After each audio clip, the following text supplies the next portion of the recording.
Class A championship. Well, if you know anything about the history of the state high school hockey tournament, you know that International Falls figures very prominently. They had a dominant run throughout the 60s, and Jeff Grayson is standing by now with a couple of gentlemen who made contributions to the Broncos' history. Jeff? All right, Joey, thank you very much. There's plenty of electricity in this building now, literally and figuratively.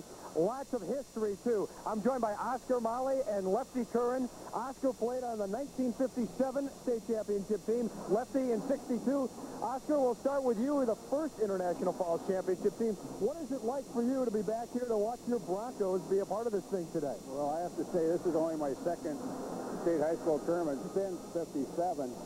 Of course, I watched my brother, my young big brother, 3 years. But I'm nervous. Are you? This is, as you said a little earlier, this is a community thing. And I got a call last night, and I had to drive up this morning. But I think I'm more nervous right now than I was in 57. More nervous as a spectator. And Lefty Curran, I'll pose the same question to you. What's it like for you to be back in here watching your team go for the state title this afternoon? Well, Jeff, I'm just pleased as heck. You know, we've got such a tradition up there in International Falls, and it's we took a hiatus and have been away for a while. It's been 10 to 15 years. Our last team winner was, I believe, 72. But just to hear old Diana again and to see all those Bronco fans here and to see us in the state final is very exciting. My old coach, Oscar, and I's old coach, Larry Ross, is up in International Falls. I want to say hi to Larry. He's recuperating from a car accident. And Jimmy Thompson, our 1962 captain, is also back up there on the mend from some physical problems. I want to say hi to Jimmy because I love them both. And Oscar and I are very happy to be here, Jeff. You know, I was talking with Totino coach Mark Lohr before, about 15 minutes ago, and I asked him his thoughts on this game, and he said when you play International Falls, you're not just playing a team, you're playing a town, and there's some mystical qualities about the Broncos, he said, because of the rich history. And in your hand, Lefty, I want the people watching to see what you've got there and tell people what's in your hand there. Well, Jeff, I brought this because I wanted the people out there and watching television to know just how old Oscar and I really are. This is a jersey from 62. I wore this in the state tournament in the old auditorium. Jim Thompson, the fella I said, my good friend up in the Falls, gave this to me about 5 years ago. He said, Lefty, you want the game jersey? I said, I'd love to have it. So this is the old Bronco jersey. You see the cursive written the same way as it is today. This is a heck of a deal, and we're just really pleased, Jeff. Oscar, what are you up to these days? What are you doing when you're not here watching your Broncos? I'm in sales in Duluth, Minnesota. I came back to Minnesota in 73. And enjoying the northern life, and that's where I'm going to retire further north back to International Falls. But I want to say, too, that it's reminiscing, just sitting back up in the hallway up there, that the pressure is from the community and the followers is unbelievable. Back when I was playing, I mean, you couldn't get through the lobbies for the followers. And this is a community thing, and I think it's all the way, and I think, again, the youth coaches have to be recommended. They don't get enough recognition. They put these long hours in with the young kids, and that's where it comes from. Well, there's plenty of tradition at the Minnesota State High School Hockey Tournament, and people like Lefty Curran and Oscar Molly are part of that tradition. Gentlemen, thank you for joining us. It was great to talk with both of you. I know you'll be rooting hard for the Broncos. What do you got? One pitch. You've got to buy the book, River of Champions. It's Thief River Falls. And they whipped us, but we said, okay, we come back in 57. Buy the book. All right, nice pitch there, Oscar. That was pretty good. Gracious in victory or defeat. Lefty Curran and Oscar Molly, and now we will send it back to Jim Gillen. Gilly? Thanks, Jeff. I was just reading some of these, the number of International Falls appearances, 50, 56, 57, 58, 59, 62, 63, 64, 65, 66. Well, right on through until the last trip they were here was 89, and of course they're rejuvenated now and playing in the championship game. Terry Eads has joined me, another man from the northern tier, if you will. His group lost to the Falls in the semifinals yesterday, but came back to capture a nice third-place win today over Red Wings 7-2. And Terry, I know it's not quite where you wanted to be, but you came back nicely today and regrouped after the disappointment. Yeah, we did, and I thought it was going to be real tough to do, Jim. All season long, we've had one goal in mind, and that's to defend our state championship. And credit International Falls for knocking us off yesterday, and it was very tough for the guys to regroup. But whenever we put that jersey on, we want to represent Hockeytown, USA with a lot of class, and I thought the guys did that today. Very proud of them, the way they reacted under adverse conditions. Now, the program is not saddled with too many seniors. You have a very special one in Wyatt Smith, but you're looking to have something built there for future years, too. Well, as I told the seniors that are departing, that, you know, the lessons they taught us as coaches and the other players will be carried on, and even though they're departing from us, we won a lot of games with them, and we've got some good players stepping up. We're really going to miss Wyatt Smith and Willie Marvin, but there's other captains and seniors that have done a good job for us. Chad Furseth and Derek Somberg, who had a good tournament, and Ryan Tessier, so we're going to miss those 5 guys. What about the 2 fellas that had the unfortunate knee injuries yesterday? How is their morale the day after? It's really tough. You know, you work all year long, and some of them 10 years long to reach the state tournament, but that's life. You get some bad breaks, and you have to deal with it and move forward. See, now, Wyatt Smith, tell us a little. People are going to be able to see him here in this area. He's going to play for the Gophers. You played extensively in college in North Dakota, I know, and has he got it for that level? Do you think Wyatt's going to make a fine college player? I really think he has the ingredients to. I mean, he's got to prove it when he gets there, and there's going to be a lot of competition, first of all, for ice time with the Gophers. But I think the thing that's going to give him an advantage is how strong he is. He's a good skater, and also he's a good defensive player. So he's not going to be a liability out there. And also, as you can see Wednesday night, he can put that puck away with the best of them. So I look for him to have a great career for the Gophers. Now, the 2 years that you've had here in the state tournament got to serve well to help inspire the little guys who are here. Maybe the kids are in 3rd and 6th grade yet. You really don't know what kind of talent they have, but they want to play after seeing something like this, don't they? Well, making it to the state tournament has been a big boost for our youth hockey program, as it has for International Falls, and talking to the Red Wing guys, and that's what it's been all about. We've had 15 different communities experience the state tournament because of the 2-class system, and I'm really happy that the high school league has extended it for 2 more years, and I think that after 4 years it'll be a proper time to evaluate it. Again, congratulations, Gary. We've gotten to watch your guys and your work in and around the dressing room for 2 years in the tournament. It's a very classy group. You've accomplished a lot, and we wish you well in years to come. Thanks a lot, Jim, and we'd like to wish the Falls the best of luck and bring that championship trophy back up north where it belongs. All right, they're pitching for the north-south rivalry here. Gary East, the coach, Ed Warroad. Just as soon see International Falls bring the big piece back up to the north. But Totino Grace will have something to say about that. We will return with more pregame coverage. International Falls, Totino Grace just about set to face it off for the state championship at the 1995 Minnesota State High School Boys Hockey Tournament. And that's right, Mark Lawrence right. They are playing more than just the team on the ice. They are battling 17 now appearances at the state tournament for International Falls, and that's a little something to be reckoned with. But the Grace Eagles might be in the midst of building a bit of a tradition of their own. They were in the Tier 2 tournament 2 years ago, lost out in the section finals last year to Matamidi, and were very much on the border of coming here, but have a very fine team. They do, Frank. I think both teams have played exceptionally well to get to this point. I look at Totino Grace. They have got some good talent in this hockey club. 8 juniors, 8 seniors, when you compare it against International Falls, who have 11 seniors and 6 juniors. And this is really time for both of these schools really to, I think, step to the forefront. They're getting a lot of support at both ends. I talked to a lot of fans from International Falls who came down this morning. They want to be a part of it. And it isn't just the players on the ice where the competition goes, the excitement. It goes into the fans. It goes into the stands. It goes into the community all the way around. And these 2 teams, I think, are going to have some good head-to-head competition. You look at number 17 of Totino Grace and how well he has played all season long, Jacob Searles. And he picked up 2 goals and 1 assist against Chisago Lake. And he's the type of player that really can make some things happen, but also his wings of Chris Davis and Ryan Ratfield, who I thought just had a superb game the last game. They were just awesome together. When you talk to Mark Lohr, the coach, you talk about certain individuals, but he always comes back to saying, you know, these guys don't do it by themselves. It's the whole team. It's their wingers, their goaltenders, and they are really playing at their peak right now. And I asked him, I said, what did they do last night? He said, well, some of the guys went back to the hotel. We had lunch at Spencer's, but then some of the guys went to watch the basketball game back at their school. Sure.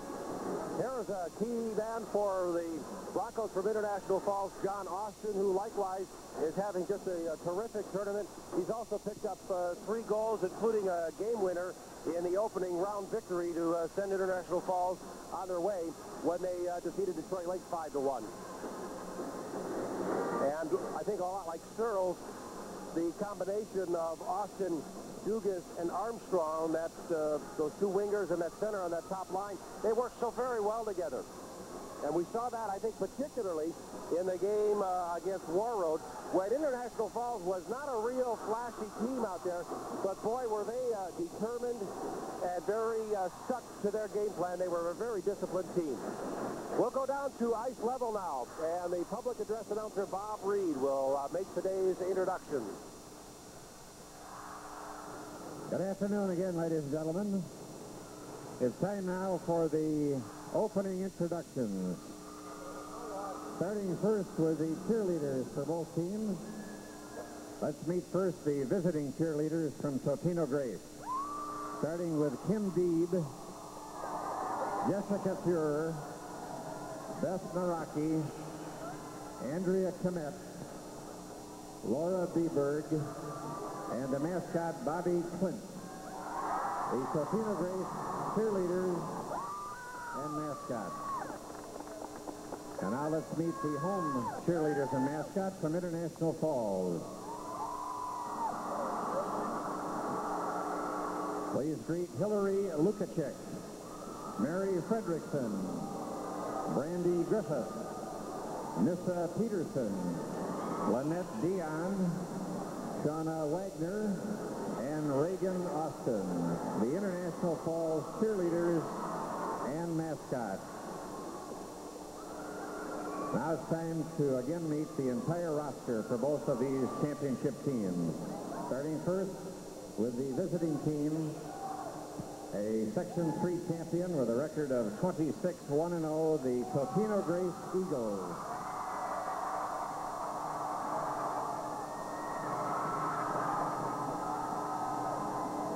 Introducing number 1, sophomore goalie Nick Kunz. Number 2, junior wing Dan Rosner. Number 3, junior defense Tom Clint. Number 4, junior defenseman Dan Van House. Number 5, junior wing Josh Brand. Number 6, sophomore defenseman Jared Buxa. Number 7, senior wing Roland Buller. Number 8, senior left wing Ryan Ratfield. Number 9, senior center Tony Soul. Number 10, senior defenseman Dan Larson. Number 11, sophomore defenseman and center Joe Oberg. Number 12, junior center Al Neesey. 14, junior wing Andy Dish.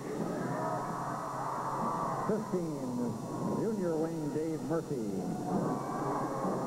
Number 17, senior center Jake Searles. 19, senior right wing Chris Davis. Number 20, sophomore defenseman Scott Mauricio. Number 21, freshman goalie John Kitzel. 23, senior wing Bob Bowman. And number 30, junior goalie Aaron Ratfield. The Eagles assistant coach Bob Mayetta, the head coach Mark Lohr, and the balance of the Totino Grace official party.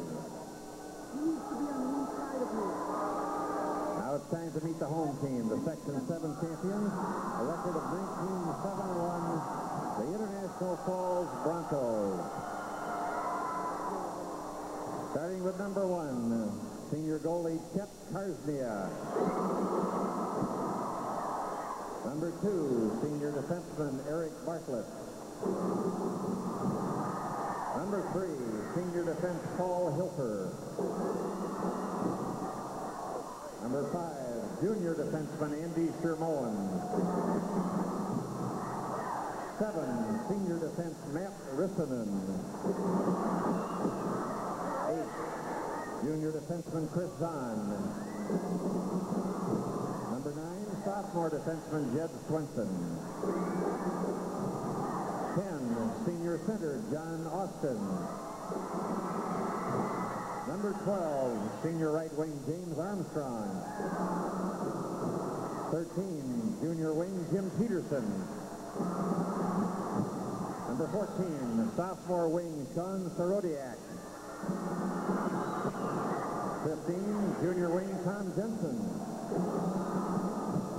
16, senior wing Joe Fulton.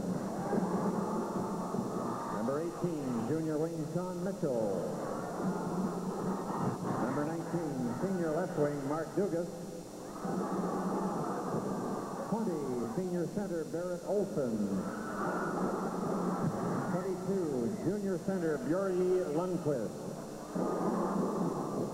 Number 23, senior center Derek Bilben. And number 30, senior goalie Todd Sether. The Broncos assistant coach John Prettyman and the head coach Kevin Gordon. The officials for this game, the linesman is Todd DeFrance. The referees are Scott Parker and Mark Whipple. And now, ladies and gentlemen, please stand and join in and sing as the International Falls High School Band, conducted by Mr. Robert Laurie, leads us in our national anthem.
One player from each team representing the visiting Totino Rays. Number 9, center Tony Soul. And from International Falls, the home team, goalie Chet Karsbia, number 1.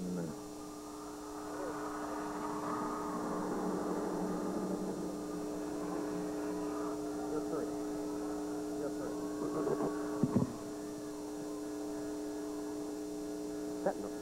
Good afternoon. Welcome to Minnesota State High School League State Hockey Tournament. We appreciate your attendance at this tournament and hope you enjoy it. The State Hockey Tournament is being played under the rules of the Minnesota State High School League. These rules provide for fair play and good sportsmanship among players and coaches. As athletes, we ask that spectators promote the ideals of good sportsmanship, fair play, and the respect for our opponents and the collegiate officials. Thank you.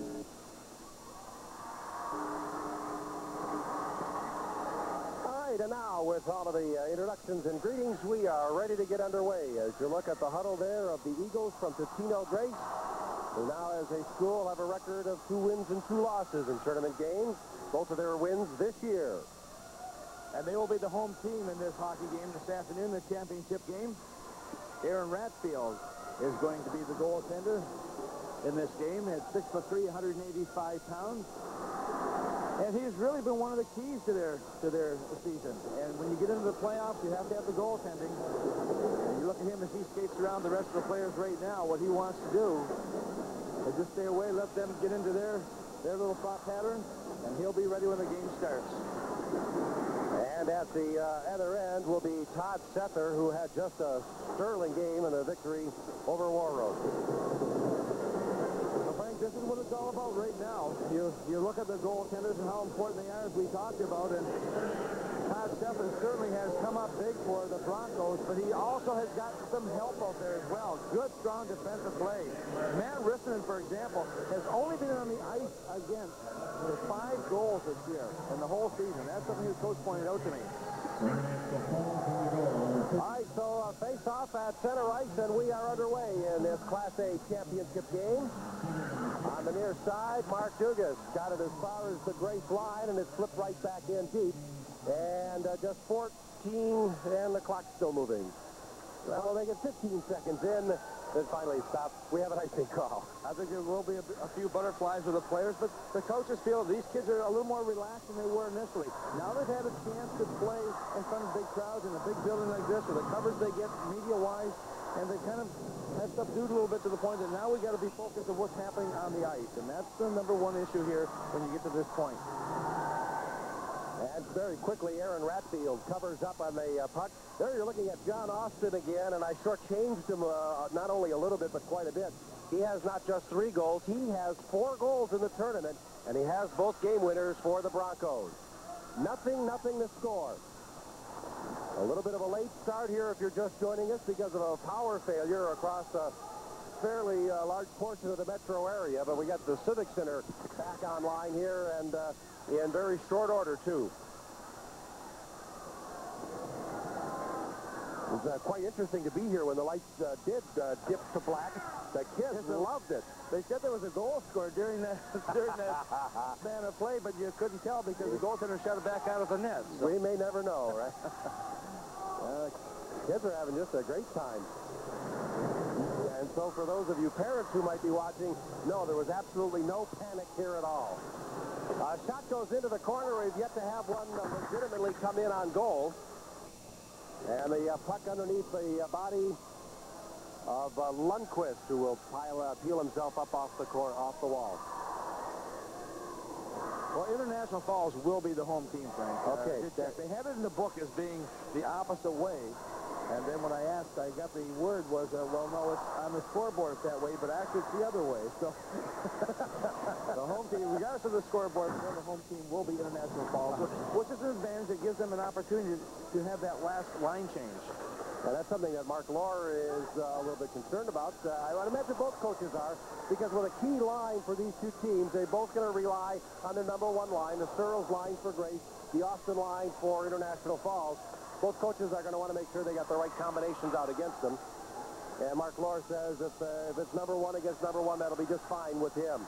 Breaking in after the puck, Joe Fulton, and he fires a puck across the goal mouth. And the puck bounces off a skate at the line, quickly played away by Paul Hilfer.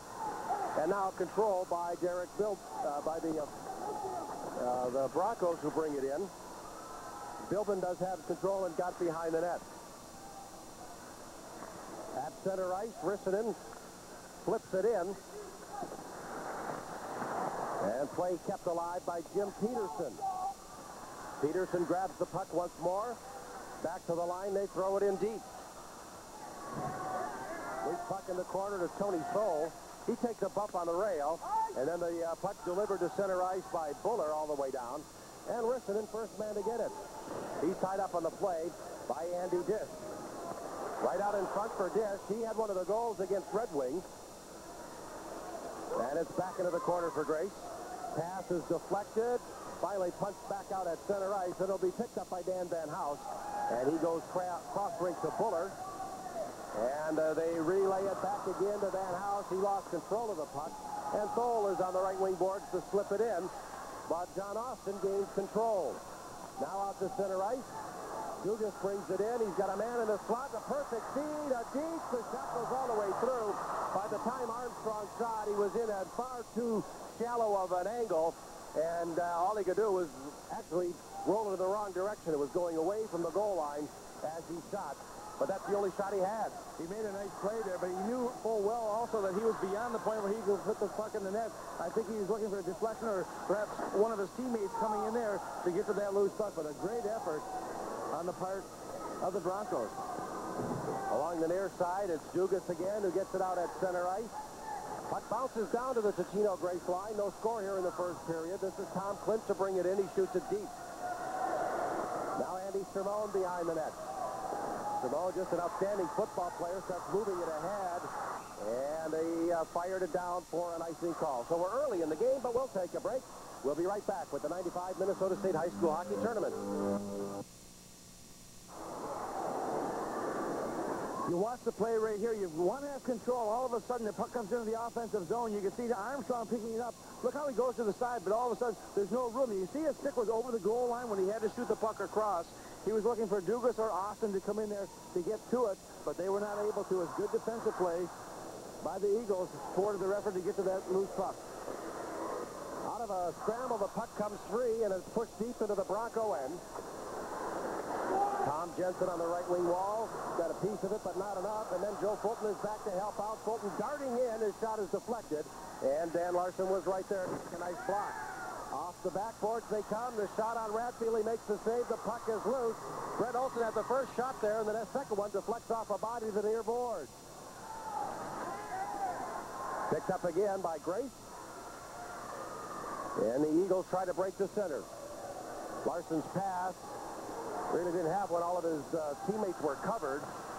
Olsen again at center ice, gets free after taking a couple of hits, and then he's stripped of the puck by Larson, and the puck flipped in deep again. On the near wall, Bob Bowman. His left wing pass too far. It'll be picked up by Paul Hilfer. Hilfer's pass picked up by Bowman, and Bowman shoots it in. Matt Rissanen behind the Broncos net nearly handed it away to Thole. And International Falls comes to center ice. Sean Mitchell shooting it in on Ratfield, and he will play it to the side of the net for Dan Van Hout. Tipped at the line, and that springs the Eagles with a two-man rush. They bring it in. Thole shooting, and a nice save by Sether, the goaltender. Here's Hilfer. Hilfer's pass right onto the stick of Philbin, but he's jammed up on the rail by Fuller. And it pops loose back to center. Van Hout dumping it in. And here's Shermone to pick it up. Jim Peterson trying to get it out. And they finally get it out, and Larson will go back for it again. And Larson shooting it in deep.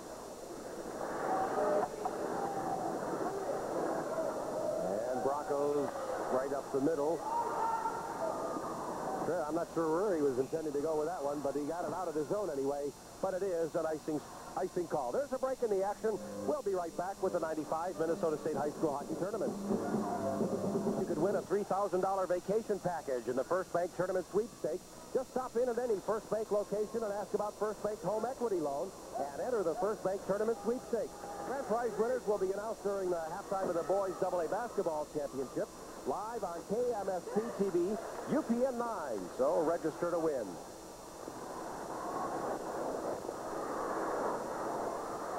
In the front of the net, here's Austin. Off the far wall, the Broncos work at the center. Their top line out there again. Nice play at the line to spring Dugas in. He's got Austin in front. And the tip goes just behind the net. A well-executed rush up ice that just failed to click. Now back in the corner, here's Rissanen. And Larson there to put it right in front. And the near tip in front of the net by Davis. And that just failed to work. Now the outlet to Austin. 3-on-3 as they come to the Grace line. And the defense there this time shuts them down. And the Broncos happy to take a line change anyway. Play deep in International Falls territory in a very even first period, Tom. It has been even so far, Frank. Not a lot of shots on net. Just 3 shots. 2 of those by International Falls. It has some chances, but kind of wide open play right now. Van Hout can't pick up the puck loose along the near rail of his own end. And it's played back around by Al Nacy. Tom Clint waiting for it. He's in a crowd, and a little drop pass. The Eagles break to center. Bringing it in over the line. I thought I heard a whistle go, but apparently play continues. That's chance by Ratfield. And now Rosner shooting wide. Here's Larson trying to put it in front. That's deflected away. And the Eagles break. Larson will have to hurry to get back into the flow here. Broncos getting it in over the line, and Totino Grace recovers well to shut down the rush. Barrett Olson trying to dig it out. Now behind the net, it's Fulton. Fulton playing it to the line. A slap shot from the point. They didn't get all of it, and Larson gets it out to center. A collision on the near board, but the puck in the zone, and Chris Zahn back to pick it up. Zahn spins, has control, and works it to the far side. The pass was behind everybody. Good work by Hilfer to get it to center, and then shoot it in, and was he belted by Thole. Back for a loose puck. Fuller punches it ahead, and it's shot back in by Jim Peterson. And in some ragged play at the line, we get a whistle, and a splashing penalty will be coming out of this. We'll tell you about it in a moment. The score, Totino Grace nothing, International Falls nothing. This is High School Hockey 95, live from the St. Paul Civic Center. Well, the first penalty of the hockey game goes to Derek Bilbin, number 23 of International Falls. It will be a slashing penalty. And so the Eagles of Totino Grace go on the power play in a game of which we are still scoreless. Been pretty well played, though. It has been. It's been good skating and some good solid body checks and some near misses. Now play brought in by the Eagles' Dan Rosner. Back out at center ice to Jake Searles, their leading scorer. Searles takes it to the left wing corner, and he is stripped to the puck by Matt Rissinen. Puck held in the zone by Ryan Ratfield, and then shot ahead. They were trying to spring Armstrong free. And Aaron Ratfield, the goaltender, will play it to Searles at center. Pass intended for Ryan Ratfield. Picks off a two-man break for the Broncos. Armstrong shooting. He shot it high. Whoa, was that a near costly giveaway at center ice? Well, those are two key guys, too. You don't want to give the puck away to them because in many cases the puck will be on the net, but International Falls doing a good job of killing off this penalty. A minute left to go on that penalty to Bilbin. And here comes Searles again, fires one to the line. It's tipped at the line by Buller, and a long shot by Buller goes into the corner. Now played back around by Olsen. Ratfield tied up in the corner by Hilfer. And then it's played by Buller back around to the near side. Positionally, the Broncos are just playing perfectly here in the penalty kill role. Grace looks like they've got a net thrown over him right now. Now behind the net, here's Nathy playing it to the point. Larson winds up and shoots just wide. Thole whacks at it. And it's gloved by Sessler, but he lost it. And it was nearly stuffed in by Nathy in front. I think Sessler thought he had the puck, and this thing had dropped down and came finally right through the crease area. Wrist slap shot by Larson. Fuller centers it. Larson fires. That hits a skate. And it's amongst some feet there. No one can see it as Bilbin steps on. Here comes Lundqvist leading the rush. Bilbin trying to help him get it in over the line. And then it's played back, and Larson controls. So the penalty kill for the Broncos succeeds, but barely. As it slipped in deep, Bowen goes after it. Bowen puts it right in front of the net, and it's taken away by Shermone. Shermone ahead to Dugas, bringing it in over the line. He has Armstrong in front, but can't deliver the pass, and here comes Searles. How long has he been out there? Searles in over the line. Searles, a drop pass in the slot. The centering pass goes to the corner, and it's picked up by Searles. He gets loose and shoots a goal. It was deflected in front, and the Eagles have a 1-0 lead. Well, the Eagles continue to put a lot of pressure on even in the power play, but they were not getting the puck into the center area when you get the shooting position. They're on the outside. International Falls doing a good job of keeping it to the outside, but eventually they just kept battling away. And as you mentioned, Frank, Searles on that line for so long. Watch the control here. You see the puck all of a sudden goes to the corner, but then you've got to look to see where am I going to go with it. And what you're trying to do is drop it. You look, finally you got to shoot sometimes. Searles on kind of off balance there. Fires it. The puck is just not a very hard shot, but just enough. It may have deflected, but I believe it's going to be Searles who will get credit for the goal. We'll see if that's the case. They're saying now that Bowman was standing in front there, that he will get, well, a piece of that. Bowman was off on the right side of the net there, and I'm not sure how he would have touched it, but I guess we'll go with that unless Bowman wants to give it away. Well, that was a nice play by Searles, and it appears to me, anyway, from this point, that Searles had it right here. You'll watch it, he takes the shot. Watch 23. There's 23-6. The shot is coming in. Oh, great replay. Yeah. Great replay. Did ever. I didn't realize it was going that much to the to the left of the goaltender. But all of a sudden, he got a piece, and that was a good shot by Searles, and also something you practice all the time is those deflections, and paid off for Bowman there. You think it's easy to follow a puck like that with a TV camera? That was a great shot. So Bowman with the goal.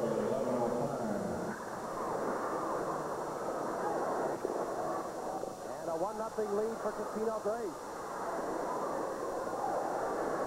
In the slot, Searles. And they'll go back to pick it up.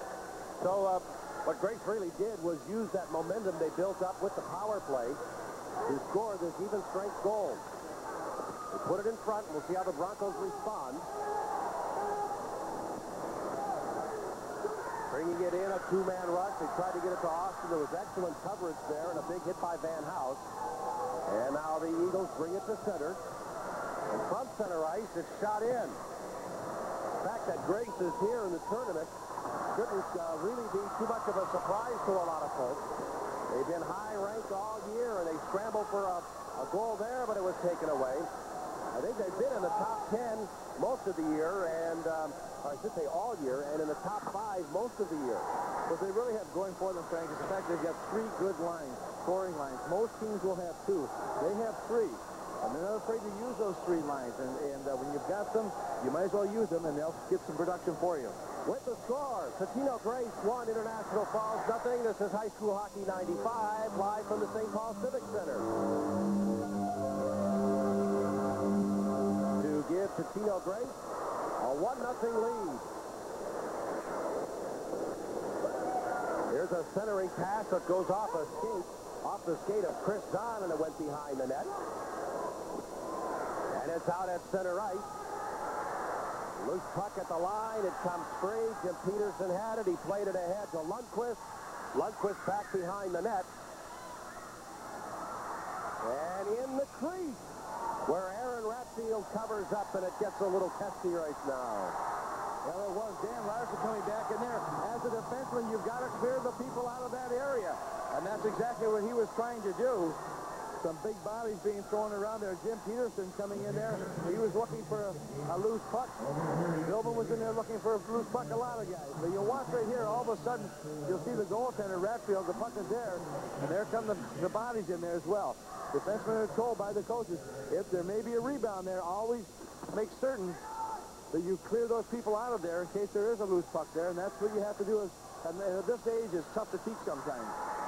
The Broncos stripped of the puck as they hit the Grace line, and it's pushed into International Falls territory, cleared right back out, and then it slipped in again. Back behind the net, here's Paul Hilfer. Can he get it out? A little help he does. They got to pass Van House. The Eagles might be caught. Long shot taken by Joe Fulton, goes wide. Well, we expected a pretty good matchup, and so far we're seeing it here. Fulton in the corner. Now behind the net, they're going to try to stuff it in, but Barrett Olson was held off the play well. Armstrong takes a hit. Armstrong tried to push it in front. And now with under a minute to go in period number 1. At the line, the puck comes free. Here comes Rissanen. A pass across and back in front. A diving play, and the puck goes wide. Now another chip in front by the same Grace defender who blocked the pass. And that, I believe, is Tony Cole. Cole's jersey got bunched up on him. We couldn't tell who it was. Now it's brought in by Hilfer. Hilfer centers it. That's broken up. Under a half minute, as you see, left in period number 1. And the Broncos nearly had it there. From center ice, a long shot by Zahn is offside, and they rule it intentional. A face-off coming up. 1-0 Eagles. This is High School Hockey 95, live from the St. Paul Civic Center. Across a watch Stoll coming back. Just as Rissanen goes to get the puck, Stoll is right there. The puck squirts wide of the net, but International Falls getting a good opportunity there, but Tony Stoll making a strong defensive play. And then right after that sequence, he got right back up and deflected another pass that was headed to somebody on the left wing. The shot from the line by Scott Mauricio is deflected, and it finally comes down. They race it ahead. Lundqvist plays it to Peterson. 2 seconds left. centering it, and good coverage in front of the net again, not allowing the Broncos to get a shot on goal. And that last check thrown in the front of the net by our leading scorer, Jake Searles. A terrific job to back check. I tell you, you look at Totino Grace, the Eagles doing a great job of coming back there, Frank. One thing that they have been instructed all season long by Mark Lawrence, we are going to score some goals. We're going to play good, solid offense, but we want to have some good, solid defense. I think they have proven it great in this play right here. We've seen a number of these plays, and look at this check here. Come back in deep.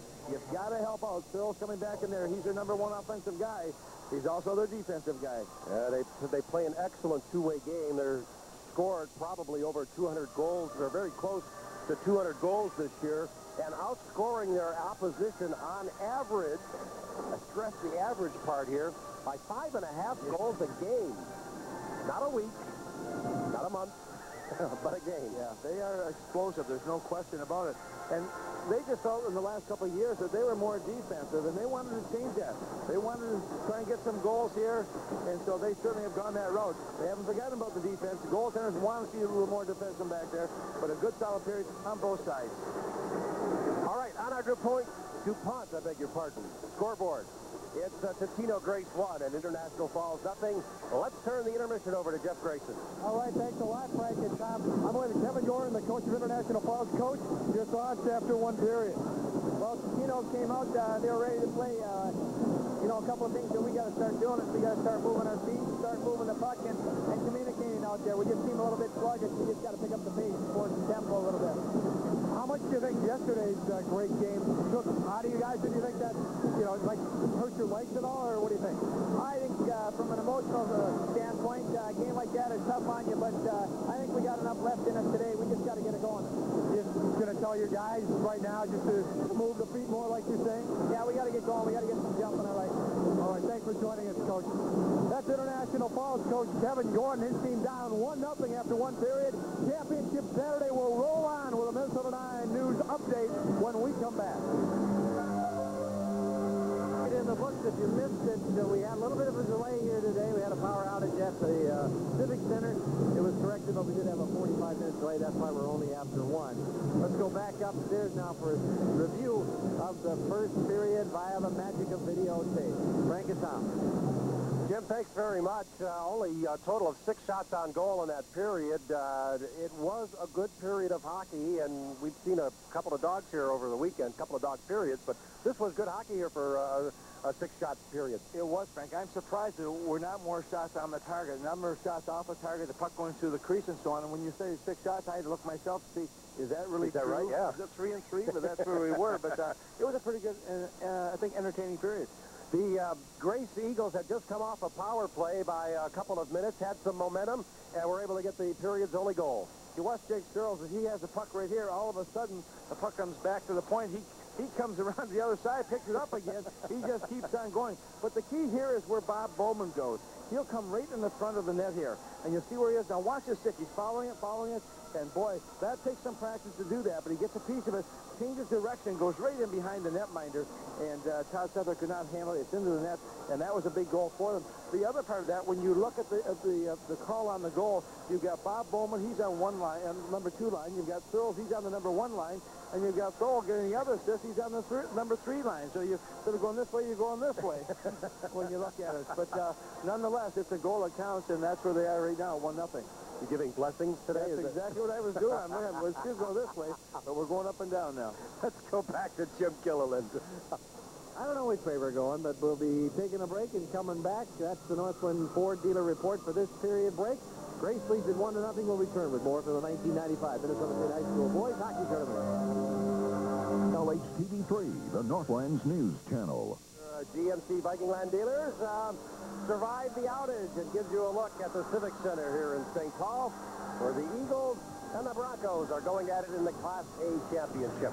U.S. West Direct Yellow Pages will bring us statistics from period number 1, and it will verify our thoughts about the shots on goal in that period. 3 apiece. Not a lot of firepower between either team there, but it didn't play like that type of a period. It really didn't. A lot of shots were blocked at the end. If you remember also, we showed you Tony Thole on his coming back into the defensive zone, which should have been a good scoring opportunity. for International Falls. Did not even get a shot on net in 2 situations. And also you had Jake Sterles coming back. And the other end, you've got some good block shots also by the defense. Matt Rissanen had a couple of key plays there. Paul Hiffler.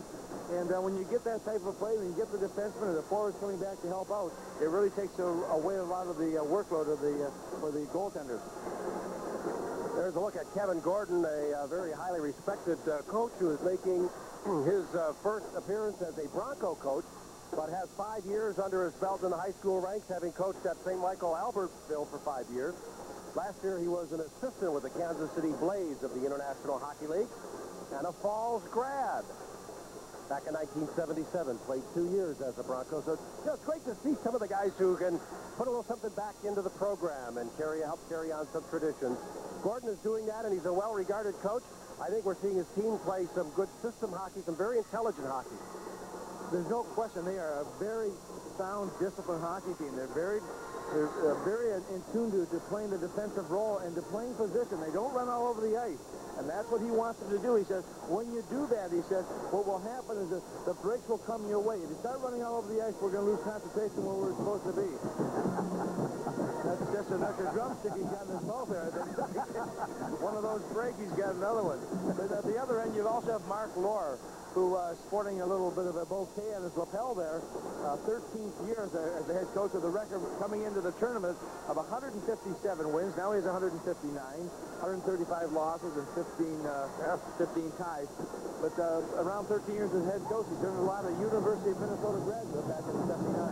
And that many years, he's got an above 500 record and from a fairly small private school, one that obviously doesn't grab a lot of headlines, but they've been making some noise in the football ranks and now here in the last 3 years in hockey as well. Big girls to bring it in. And now a turnaround shot by Ryan Ratfield goes into the corner. Period number 2 just underway. Penalty boxes are empty, and the Eagles lead International Falls 1-0. Broncos breaks the center. John Austin, a 4-goal tournament, fires a blast that Aaron Ratfield makes the save on. Dan Larson cleared it away. Back into the far wall. Here's Mark Dugas for a chance. It's in the slot. And then the shot taken by Barrett Olson rolled off his stick. From the line, a long one by Chris Zahn goes into the far corner. A centering attempt off a skate, and it's back out at center ice. And if 60 seconds are any indication, I would say the Broncos have their feet going a little more than they had in the first. Even though they didn't play badly in the first at all, I didn't think.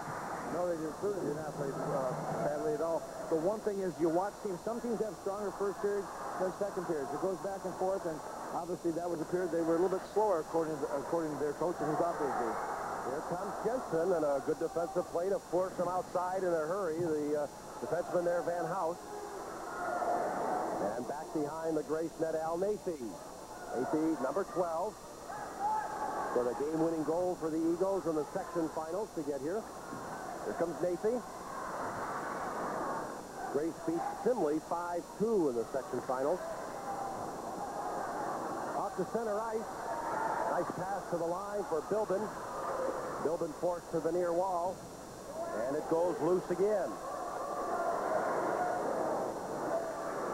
But Bilbin has got some size to him. He's wearing number 23. Gets away from Zahn at the line, and Rosner, who has some breakaway speed, nearly had a dart there, but just had the puck tipped away from him at the last second. Ratfield, the goaltender, playing it around on the near side. Rosner upended. Bilbin gets the puck. Lets a high shot go. And a save made by Aaron Ratfield.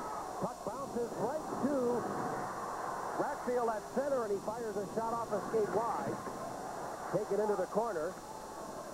And it's back out at center ice. Larson will turn to go get the puck. Larson being pressured on the play by Peterson. Back into the gray zone. Raced ahead by Mauricio. Long shot just skipped wide of the net.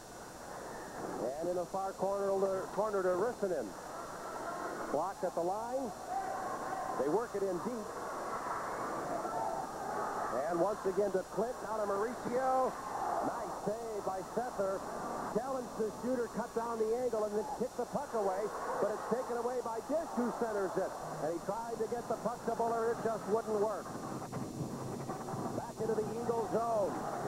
Top line out there for the Broncos. Broncos, and the centering pass by Armstrong went all the way through. Armstrong in the right wing corner, right up the middle. It's deflected. Jermone pushes it back into the corner to Armstrong. The pass for Austin is intercepted, and Thole gets it to center. Fuller shoots it in. This has been a good second period. Both teams with I think a much better spurt of energy in the second period, getting some chances, but watch the little things that are happening. The puck seems to be in the position where a stick is there, somebody's got the body in the way. The passing is going very well, but they know how to do it, and they're doing it well. Ratfield holds on with the break in the action. We'll be right back with the 95 Minnesota State High School Hockey Tournament. And we're back at the Civic Center, and we welcome all of you watching up in the Twin Ports of Duluth and Superior on KDLH television. I don't know how long ago the call letter change was, but I still can't get my tongue right to the right letters anymore. It's KDLH. Icing here against Totino Grace. Not a lot of stoppages in this second period. I believe that's just our second one. Played almost 4 minutes of continuous hockey. Teams just back and forth, and Totino Grace getting some great opportunities to get the shots on net, but International Falls coming back there. They've got the sticks down on the ice, and really the play of Matt Risson, I think, in the first part of this second period has just been tremendous. Big save by Ratfield right from that faceoff. We're in the Class A championship game, and if this continues at this pace, the winner of this game will certainly be a deserving champion. Barrett Olson looking on as he comes into this one with 3 points, a power play goal among his 2 goals and an assist.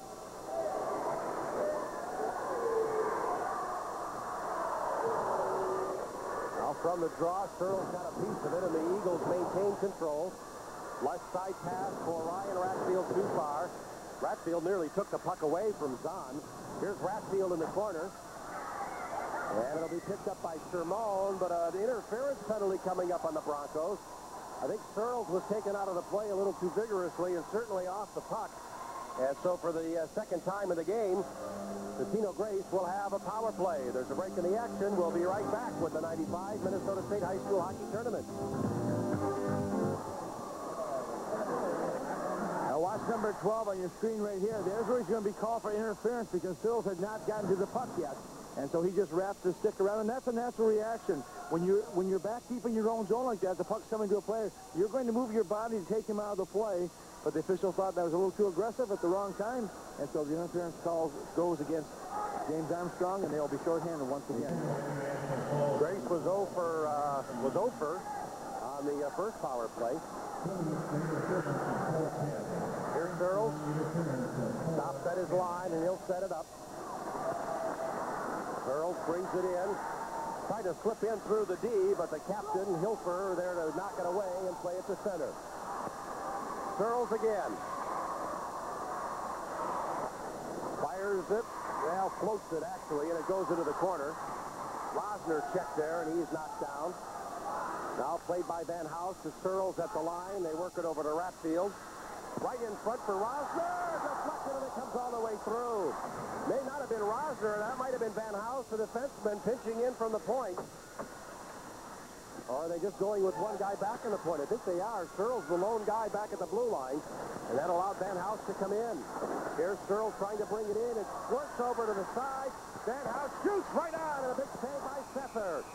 And a whistle for perhaps somebody in the crease.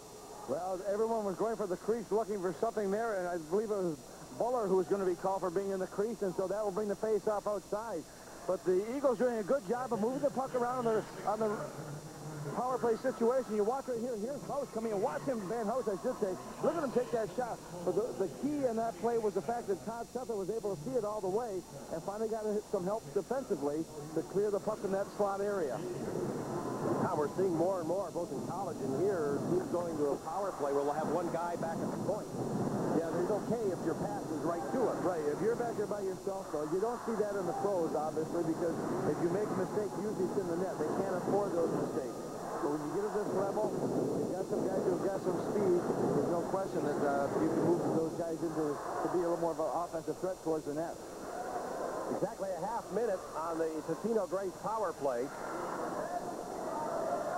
And that at the line. A long shot by Bowman goes back behind the Broncos net. Larson at the left point to keep it in, sends it in front, and skips all the way through. And they jump on it in a hurry. It was played quickly by Nacy to the far point, and now intercepted at the side. Cleared, not out. Larson trying to keep it in, does a good job. Finally, to the puck by Lundqvist, who shoots it all the way down. And the penalty now to Armstrong is over. Grace is 0 for 2 on the power play. And Tony Thole was given a rude awakening in that far corner. He was hit by Joe Fulton, number 16. And pulling away with it is Austin. He's checked, but comes back for it again. He's bumped by Nacy. And has finally worked up on the near side by Chris Davis. We're going to have a penalty coming up here on Larson, who went up high to knock the puck.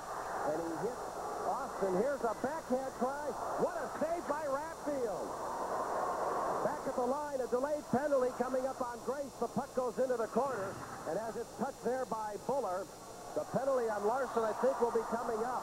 He went to bat a high puck and knocked the glove right off the hand of Armstrong. All it's going to be called checking from behind is going to be the penalty.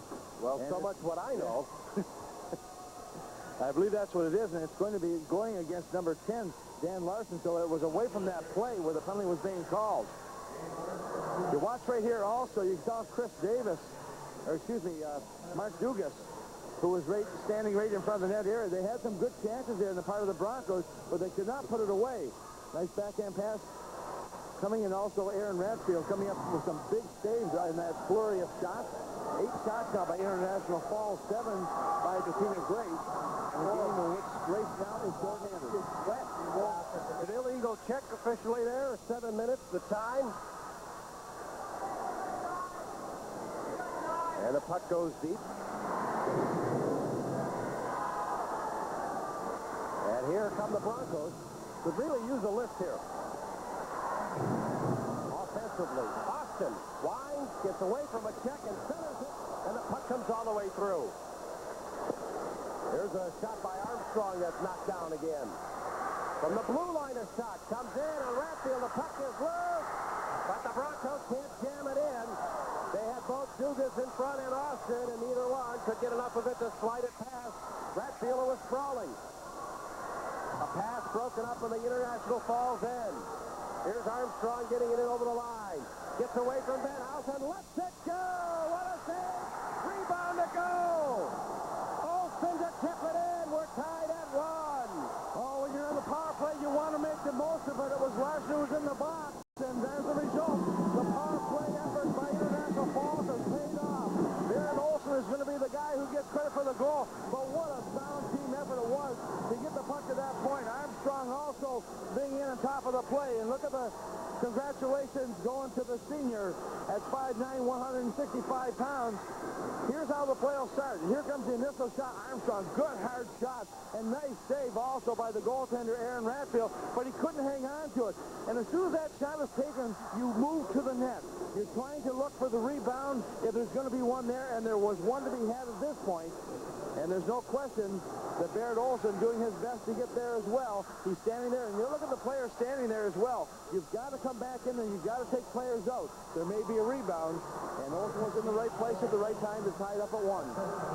Olsen gets the goal, his second of the tournament, 8th of the year, as the Broncos continue to score. They've had a couple of good rushes here right from the faceoff. Shot from a shallow angle and a goal. And the Falls are up 2-1. I think it caught the far post, too. I'm not sure how that possibly got through, nor do I know who scored it. Looks like we'll give it to Bilbin. Here's the shot. You got to shoot towards the target. Something's going to happen. All of a sudden, the shot way off the side comes in from a far angle. And boy, when you get those opportunities, you don't think they're ever going to go in, but it's going to be Bilbin who gets it, Frank, as you had called it. But Chris John shooting it from shot from the point. Look here, we saw one yesterday, too, against Warroad, and Willie Marvin going from that angle.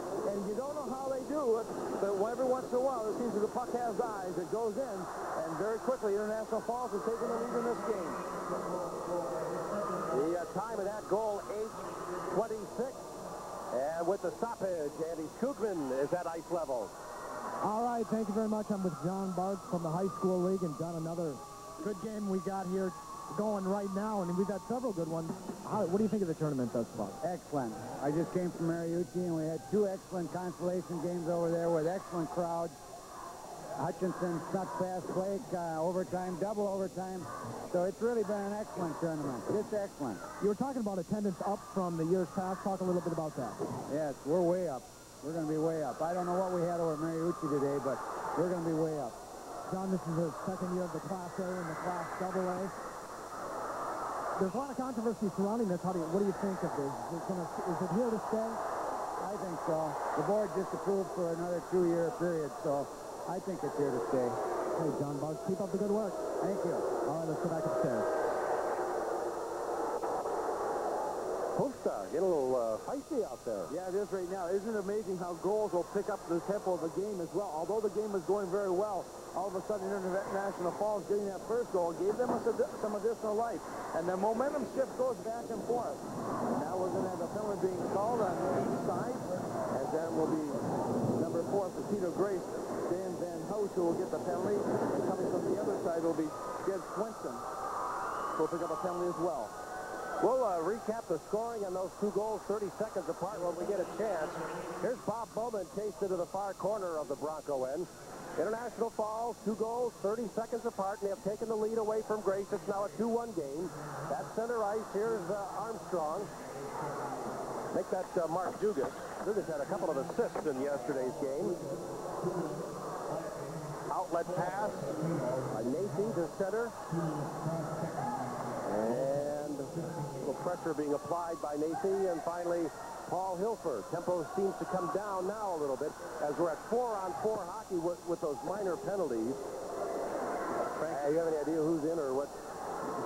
Yeah, I remember it was Van Hout got one. He picked up one, and also the other penalty will go to Jed Swenson.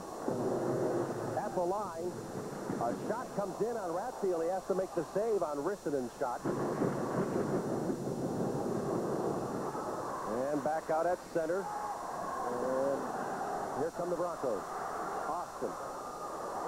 Can't get around Larson. And the Eagles jump on the puck. This is Cole rolling it ahead. And the Grace player Fuller is brought down. There'll be an International Falls penalty here. And Totino Grace will have a power play and a chance to tie. It's a 2-1 hockey game. And this is High School Hockey 95, live from the St. Paul Civic Center. International Falls is going to pick up another penalty. It's going to be Chris Dawn, and you can see why right here. You see the puck going on the far side, or excuse me, on the close side, but he just latched onto his opposition there, so he will be called on the penalty. And this will put International Falls short-handed in a game in which they lead by 1. Just for those of you watching, maybe tracking this, right now the first Falls goal being credited to Fulton on the power play. We're going to look at it a little bit longer. We still thought it was Bill in there, but just so you know where there might be a little confusion. But right now, it's a great power play here. And this is their third. They need to capitalize, we would think, here pretty soon, as we have about 4 minutes left, second period. Don't want to let too many power play chances go by without getting a decent opportunity, at least. And right now, they're just being forced to the outside. Rosner battling through. They get it in front for Buller. And now to Rosner alone. He waits. He shoots after the save. Puck is free. And it's batted to the corner by Dugas. And cleared all the way down. And the coincidental penalties now have expired. And a minute left on the 5-on-4 power play. A shot knocked down by Sether as he stopped Aaron Ratfield there. I think Ryan Ratfield. And now Aaron Ratfield to play the puck. Leads it for Van House. Still time to get down there and set up if they need to. 45 on the man advantage. Pass for Searles, too far. Tipped away from him at the line, and Van House will set up again. He's watched by Dugan. He reached to get it to center. Here comes Searles. Searles waits, drops it back. Ratfield punches it in the middle. The Broncos take it away. Dugas from center. Shooting! knocked away by Aaron Ratfield at the last second. Hey, he was cool. Everybody got excited. He knew where that puck was.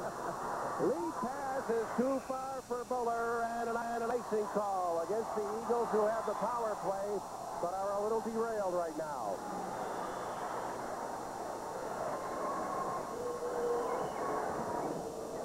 You watch this go. This is the one we initially called Olsen getting the goal, or excuse me, Billman getting a goal. Right here is where he shoots. Is there somebody in his way? I don't think so. They have turned the goal to Fulton. Yeah. But it certainly looks like Billman on that far side, so we'll try and get a clarification of that as this period winds down as well. But the most important thing right now for International Falls, they are leading this game 2-1. They need to kill off the remainder of this shorthanded situation. Another icing. Only 4 seconds remain now in that penalty to Zahn. Boy, that's not what the Eagles want right now. When you've got the power play, you need that time. It also brings the face-off deep in their own zone. So if they do even control it, all of a sudden International Falls will have a player back on the ice. So the power play will be nullified. So there won't be any other good opportunities on the power play. You don't need a chisel to get that stuff up. See how out the cake's on? Penalty to Zahn is over. 2.5 minutes to go.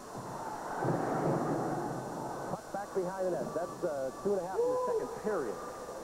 Oh, a check from behind, and the Falls will go short again. Oh, boy. And the penalty this time will be on Rissanen, and they're getting themselves in trouble here, potentially, but the Eagles need to assert themselves. 2-1 the score. This is High School Hockey 95, live from the St. Paul Civic Center. There's a check right there. As you can see, Paul Hilfer coming in. I believe it was Andy Distel on the near rail that he got from behind, and so very quickly the penalty takes place. And once again, International Falls will be shorthanded. Hilfer in the box. Here comes Grace. Larson a long shot. Larson at the point. Can't hold it in. He'll have to hurry. Runs a little clearance. Knocked the puck away and kept Fulton from the breakaway.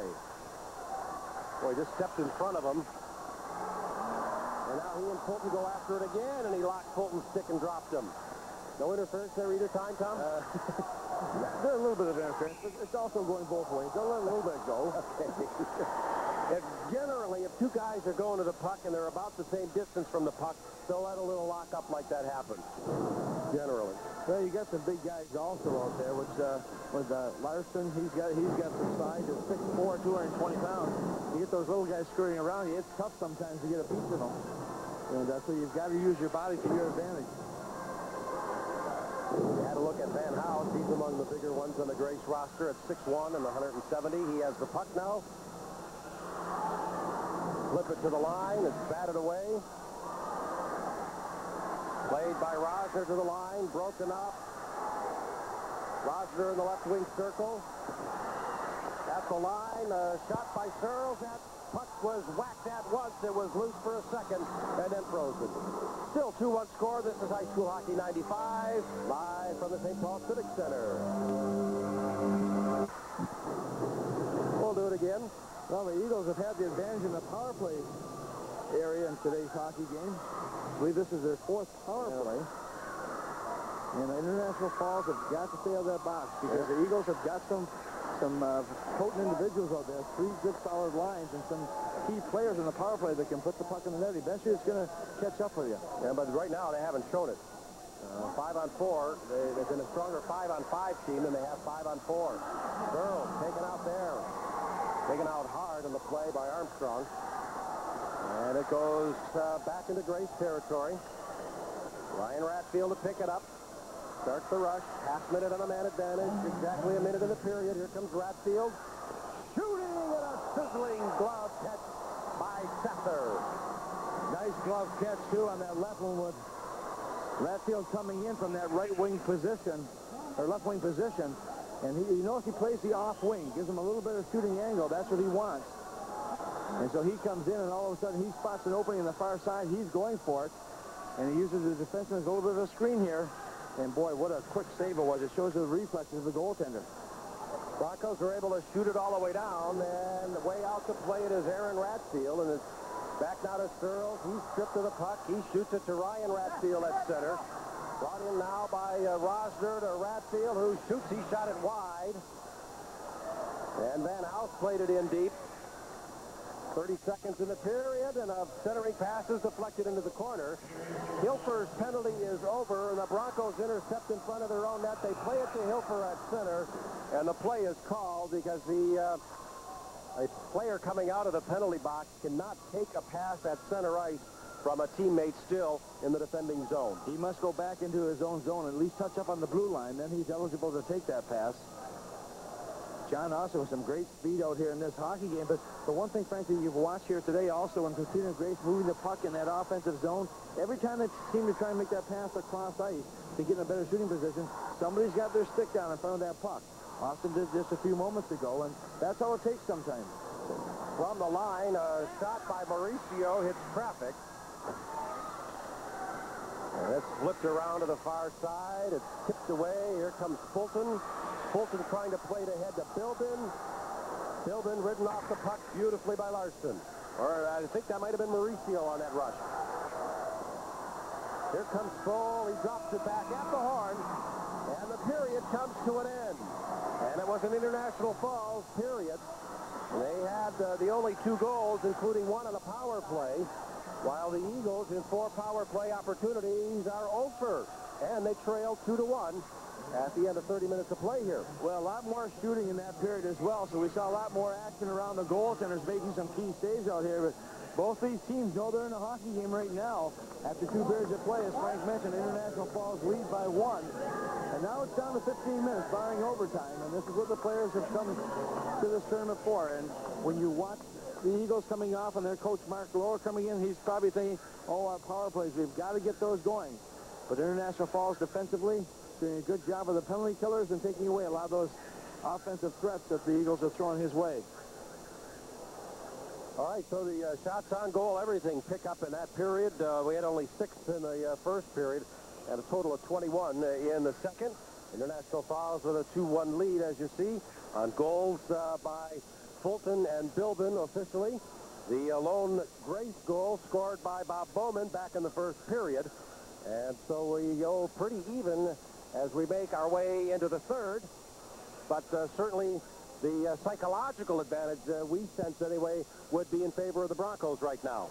Well, it has to be. Anytime you have the edge going into that third period, and we look at stats for a lot of different leagues through the year, and what you always see is look at the team leading going into that third period. And normally, those are the ones who win. All right, Mark Lohr, the coach of the Eagles from Totino Grace, standing by with Jeff Grayson, as you see on our Lincoln Mercury Dealers Association scoreboard. The Eagles trailing 2-1. Jeff? All right, thanks a lot, Frank. Mark went from being up 1-0 to down 2-1 now at the end of 2. Your thoughts? Well, they played a really good period. They capitalized on a power play, and we had a couple of chances there and didn't capitalize. So they scored 2 nice goals, and now we've got to come back in the third period.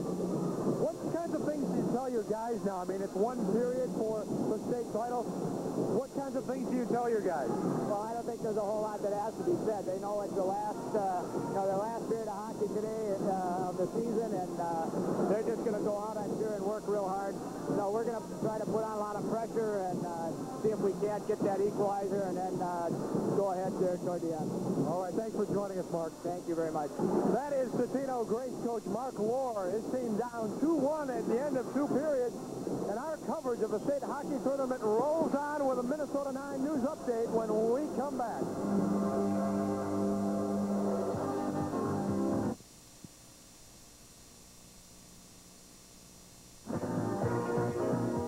From the Civic Center, this is Jim Gilliland back with you. We're awaiting the third period of our Class A championship game, International Falls and Totino Grace. Now for a look back at the highlights of period 2, let's go back up. Frank. Very much, Jim. The Eagles from Totino Grace came into this period with a 1-0 lead, and then the International Falls Broncos struck twice within a 30-second span, and now they are the team that's up on top. And let's take a look at their first goal, which the Broncos put in on a power play.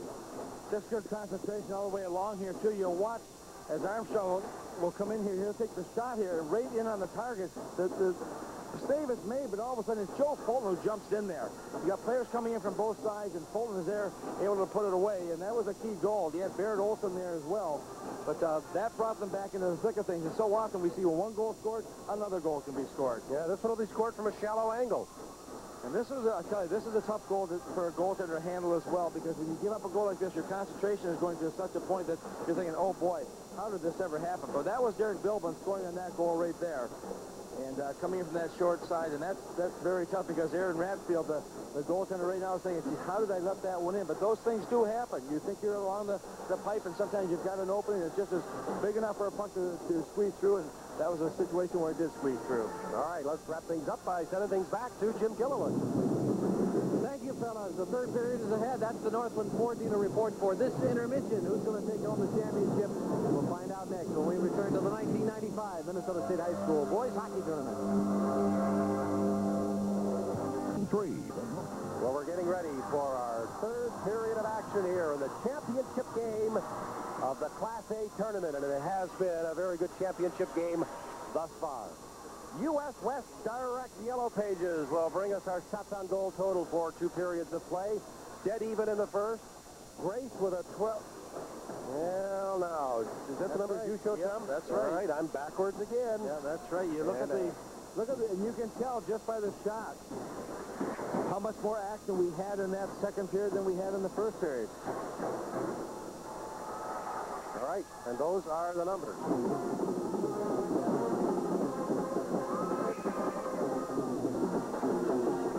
15 minutes, all that's left in regulation time.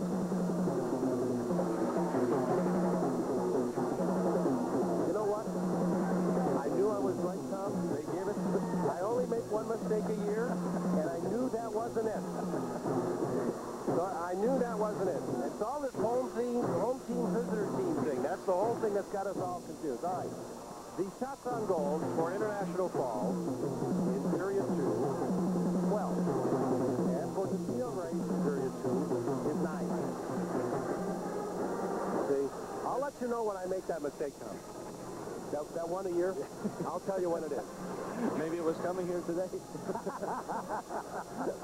Your first one.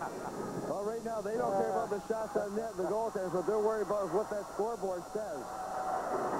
And both goaltenders doing the little stretching exercise just prior to the drop of this puck. But we're down to 15 minutes of high school hockey here in Class A as the championship game unwinds 2-1 in favor of International Falls over Totino Grace. Somewhere, oh, that's the band. I thought those might have been the cheerleaders, but somewhere in the Falls cheerleading section is John Austin's sister. Don't ask me which one she is. I know they were introduced. Quite an athletic family there, so he's got his baby sister cheering for him on the sideline. We're underway in the third period. Here's Paul Hilfer to center ice for the Broncos. Long shot taken by Armstrong, and it's knocked down by Ratfield. Austin with it for the Broncos.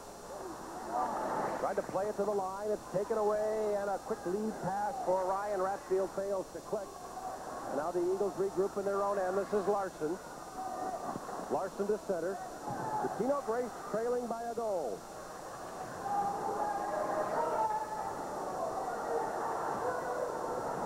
And out of a little scrap at center ice, the Broncos had it, but then promptly lost it. Kether watching it carefully and leaves it for the defenseman Andy Sherlone, number 5. And the puck goes loose behind the net again to Rissanen. Sherlone. And a hit thrown at the line that springs the puck loose and allows Grace to move up ice. Batted away at the line by Barrett Olson.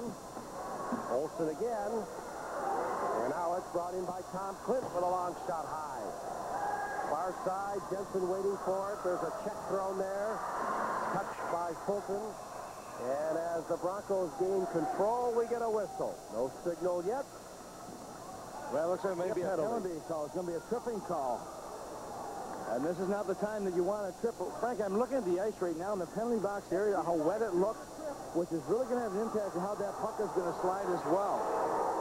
you watch right here, and there's the reason for the call, as the penalty will go against, once again, International Falls is going to get that penalty, and boy, they cannot stay out of that penalty box right now.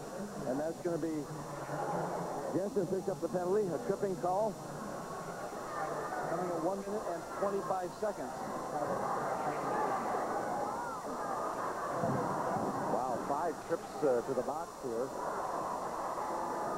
That is bad news, but it may even be worse news for Grace since they haven't been able to capitalize. But as you say, you can't keep doing that, because sooner or later, something's liable to happen. I mean, if the odds are not really in your favor there to keep going in. Short-handed at center ice, Austin reaching for it. If the ice is wet, that puck is going to start sticking. There it is again. Yeah, see that puck right there down, and boy, that really has an impact on the game. And it's flipped right back out at center. And we're being told now the players who have been in the penalty box have complained to some of the people down there that the ice is so wet, and all of a sudden that puck is sliding. You've got it in a situation where you're moving it, and it stops on you, and you're looking up. You're not looking down. And also, you lose the puck, and we'll see if that will come into play in this third period. I noticed very much at the end of the second period, there were still some wet spots where we can see reflection of light. And, by 2 or 3 minutes into a period, everything should be dried off. It should have had time to set. Now, it's what, 50, 60 degrees outside? Yeah. That's going to have a bearing. There's a lot of things that go into making that ice good and smooth and keeping the dampness off of the surface of the ice. And the heat outside will have an impact to what happens inside here. Well, Tom, here we're 90 seconds into a Grace power play. We've had a lot of time for idle chatter. Means the power play's not going anywhere. They work it as far as the slot, and they're getting shut down again. A pass is blocked. They work it in the middle, and then it's sent to the corner by Tony Foll. Back behind the net. Puck slides free again. Fulton goes after it. He's checked to the line near Steele. Larson nursing it in deeper. 5 on the power play, and they centered it right in front for Fuller, but he couldn't steer it in. And now the penalty is over as Jensen steps on. The Broncos shoot it all the way down, and they're called for icing. There's a break in the action. We'll be right back with the 95 Minnesota State High School Hockey Tournament. Television has produced the broadcast rights. They've actually purchased them as well to the 1995 Minnesota State High School Hockey Tournament. No broadcast, rebroadcast, or other use of the pictures, descriptions, and account of this copyrighted telecast is permitted without the written authority of KMSP Television and the Minnesota State High School League. 11:15 left in regulation. International Falls ahead by a goal. In the slot, here's Armstrong. Racing to center. Out there, Olsen got it in over the line. A couple of players spun off the puck. Bob Bowman back the other way for Grace. Fires from the left wing boards, and a nice block by Rissanen. Losner kicked it loose. Fulton waits for the loose puck for Falls. Launches it high in the air. And it's back to Larson back in his own end. Larson to the blue line. Tried to push it ahead to force a pass, but he handed it away, and now the Eagles regroup. This is Dan Van House. He is checked there.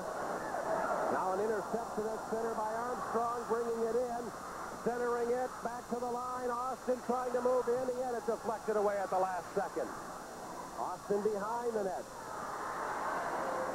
And he inadvertently plays it out of his zone, and it goes back into his own end. International Falls has really played well in this period defensively. They still off a penalty, allowing just one shot on net, and they have really come to life here. As their coach said before, we got to pick up the skates. Armstrong shooting, and it's kicked away by Ratfield. Hilfer trying to pass it ahead. He gets it to Armstrong, who brings it in and lets it go. A rising shot. That's stopped by Ratfield. He wants the whistle, and they can't give it to him because there's no opposing player around him. Now the Broncos bring it back in. Philbin in the corner is bumped. Senator Mauricio had a piece of it.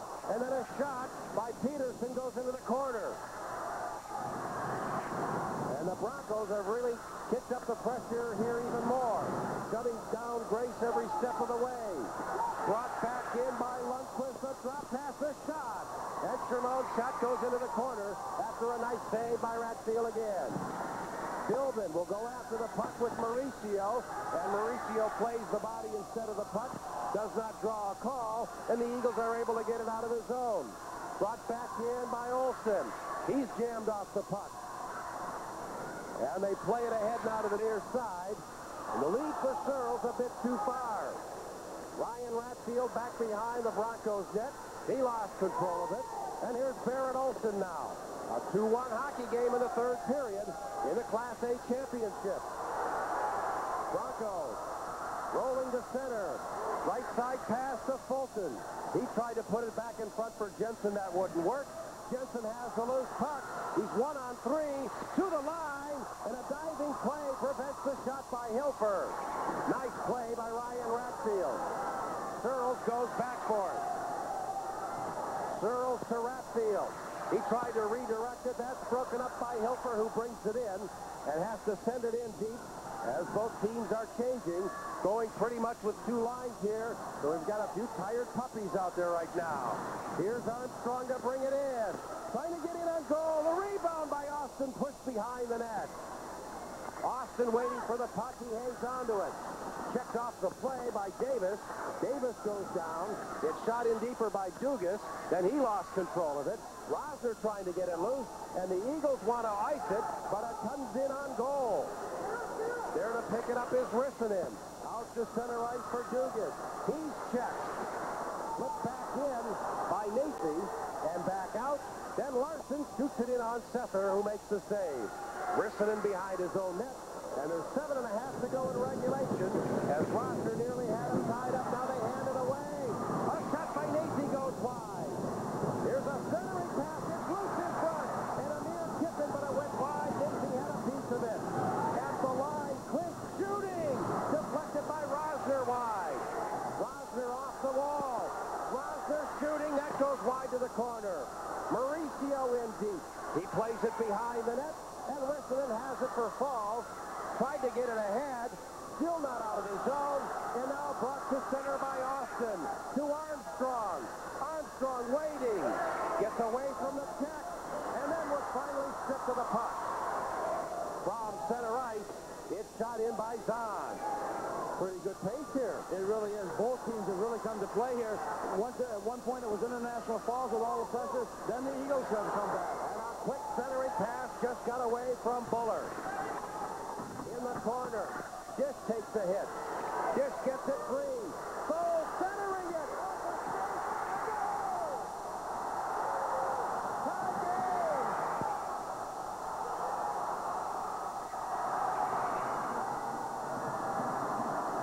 It hit somebody's skate, then we think the stick. It's a goal. The game tied at 2. Tony Cole was the guy who had the puck in the corner, and he was trying to get it back on the front again. And he has come up with some big plays defensively, but now he puts it in the offensive mode. And you had also Buller and Dish standing in front of the net. The hit definitely did change direction, but a tying goal coming at 8 minutes and 43 seconds. We'll watch it here once again. And they're going to credit, I believe, Cole was the goal. Right here, you see hit the defenseman skate, and it just squirted in behind the netminders, Todd Sether. And now the goal is going to read Tony Cole. The assist will go to Andy Dish. And you keep putting the pressure on, and something is going to happen. And action at both sides. You know, Dish was in the crease. Dish had his skate in the crease there. You're right, Frank, he did. I'm seeing it here in the replay now, but I was watching Cole with a puck. He was looking to go back on the other side with it. And how quickly the game can change. And find the Eagles coming back, tying it up at 2. Number 20 for Tony Thole to make it a 2-2 game. With the break in the action, we'll be right back with the 95 Minnesota State High School Hockey Tournament. A lot of white jerseys there, but you'll watch right here. Dish will get the puck around, and all of a sudden it'll be Tony Thole who picks it up. Now, Dish goes right to the front of the net. Look where his skate is right now. Yeah. He's in the crease area. But see the deflection, good Kramer shot here, as you can see why the puck went into the net. But it will be Thole who's credit for it. And more important to the Eagles, they've tied it at 2. Out at center ice, the puck jumps free. And the Eagles will set up. Championship game. Here's a steal. Armstrong dishes it up, and it's shot turned away by Ratfield. to the line. Can they hold his own? Hilfer, yes. And back to center. Boy, Tom, you were talking about the ebb and flow here where Falls had most of the pressure. Here's a 2-on-1. Goal shooting. He shot it high. Right out in front of the net, and a steal there by Rissanen. Hilfer, the defenseman, leads the rush. They're offside as they bring it into Grace territory. 5.5 minutes left in a tie game. This is High School Hockey 95, live from the St. Paul Civic Center.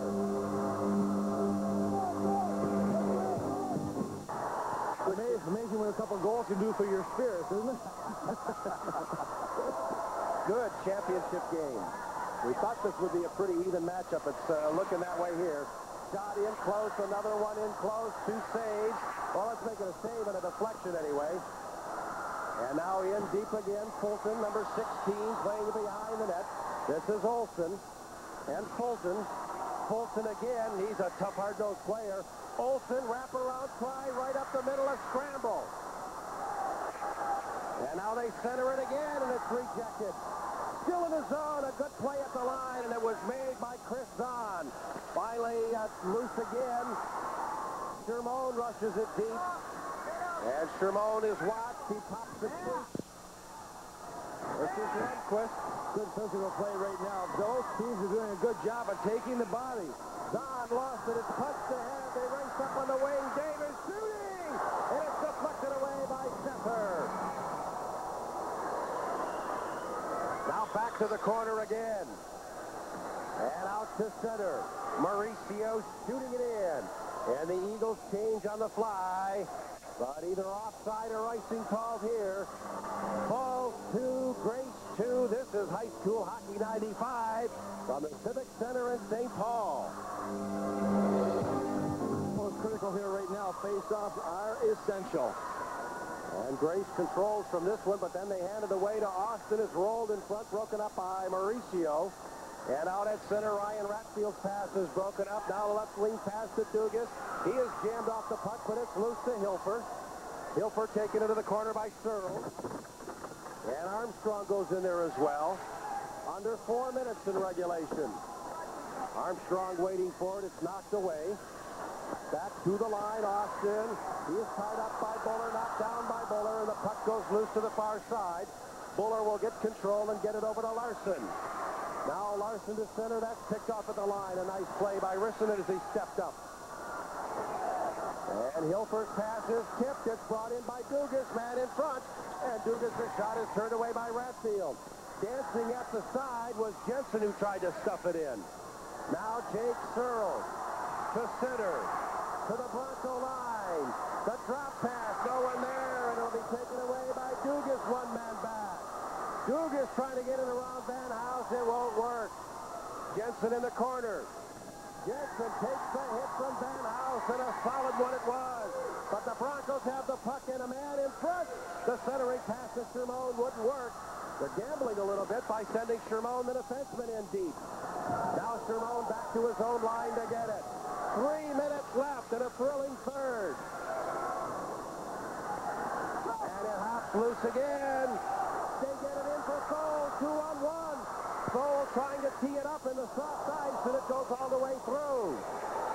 It's centered. Shermone with the interception. Delayed penalty on Grace. The puck pushed wide, and they pulled their goaltender. That was dangerous because they could put it in their own net. Offside at the line, and the shot comes after the whistle. A high-sticking penalty on Totino Grace with only 2:20 to go in regulation. We're tied at 2. This is High School Hockey 95, live from the Civic Center. International foul zone right here. Watch right here what happens. The goaltender coming out. You start to pull the puck back. Oh, it's going ever so close. Had Totino Grace touched the puck, it would have been a whistle because of the penalty. But you can put the puck in your own net, and if you pulled your goaltender, and an inadvertent play almost cost them there, but they're able to recover from that. All right, penalty called on Bowman. High-sticking, 12:39. A power play for the Broncos. They are 1-for-1 with the man advantage. Here is Armstrong. Now they work it in front for a shot to save. The rebound trickles wide. Dugas goes after it. Austin picks it up. And the Broncos now patiently set up right in front for Austin. They send it to Dugas. Hit the goal post. Dugas again. He pushed it wide. And behind the net now, Austin to the line. They go across, and Hilfer in deep, and around to Austin. Right in front for Armstrong. The save, and a whistle. International Falls doing a good job of moving the puck on the power play. They're on the outside, but they're also getting the chances in close. And I think they'd like to have some of these opportunities back as well as they've hit the pipe. They've hit the netminder. They've hit about just everything. They cannot dent the twine right now. Watch to the left of your screen right here. Number 19. Oh, Davis staying there. Hit the pipe, and he shot it pretty hard. The puck came off the other side. It becomes a game of inches. So, Aaron Ratfield wants a breather. And if the ice is wet, we're going to have some pretty sweaty uniforms after this one. It's got to be warm down there. I think right now those players are concerned here with this last 128 and still 1 minute and 7 seconds in the power play for International Falls. Third game in 4 days for these guys. Toughest place right now for anybody in this building is the guy sitting in the penalty box. And that's Bowman, who was called with a high sticking call. He's got me fired up. I don't know about you. All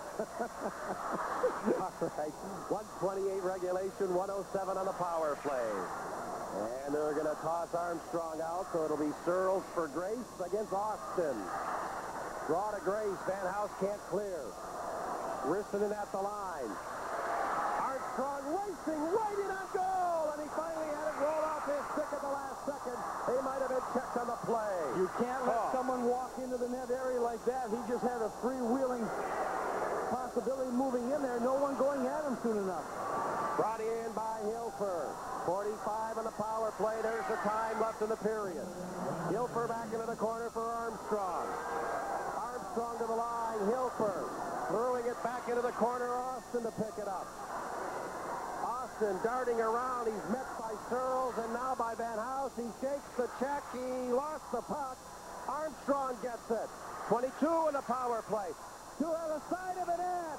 And a rocket by Hilfer goes all the way through. Now Armstrong behind the net. The last shot actually by Austin. Look at Armstrong hang on to it.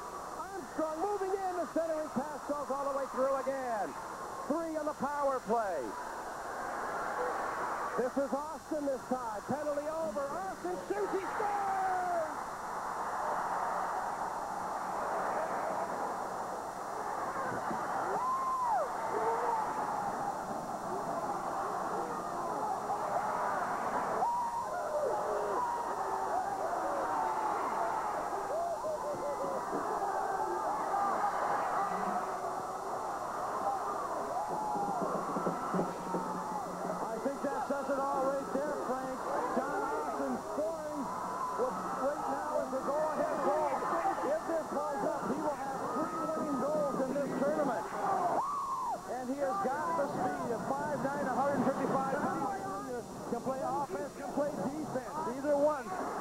He'll be a good defensive hockey player out there as well. Watch right here. Control. No one can get to him. It was not a power play goal, and that's important as well for Bowman. But look at the shot he let go. Right in, over the right shoulder of the goaltender. And right now, with just 17.3 seconds going on the clock, International Falls is taking the lead, 3-2. Timeout is being called by Totino Grace, and so this will give them a few seconds to map out their strategy as Coach Mark Lohr discusses it with his players right now, and also give him a chance to get his key players on the ice.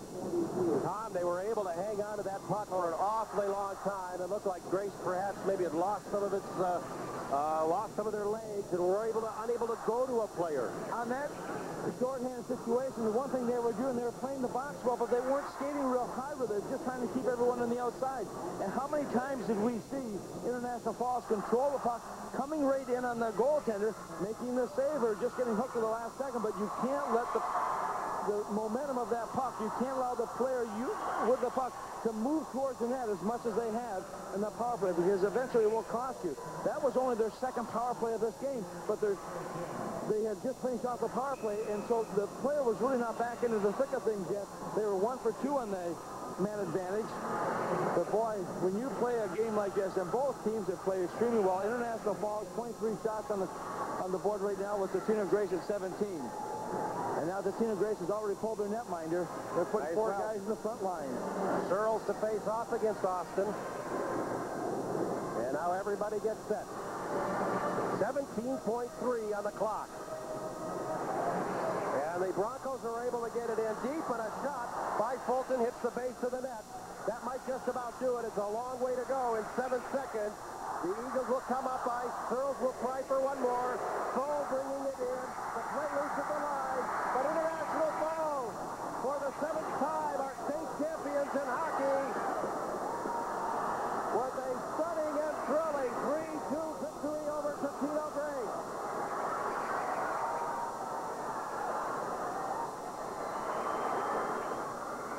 A great picture. Oh, is that beautiful. Searles and Hilfer. It doesn't get much better than that, and I think that kind of says it all. As tough as it is on the ice and how aggressive you play. And it's always said you hate to see a loser in a game like this, but unfortunately that's the way it is, and as a result, International Falls will go away with a championship. But what a gallant effort also by Totino Grace. Coming back, they had given up the first 2 goals of this, scored the first 2 goals of this game, and they thought they had it, and all of a sudden the comeback by International Falls has made it kind of special for them as well. Well, it's made it special for us. This was a terrific championship game to cover. And no matter who would have won here, there would have been a deserving champion. It was a very well-played game.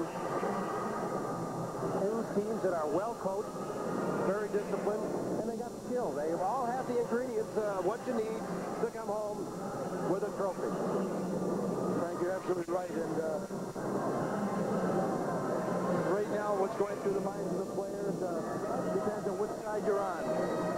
International Falls last championship in 1972.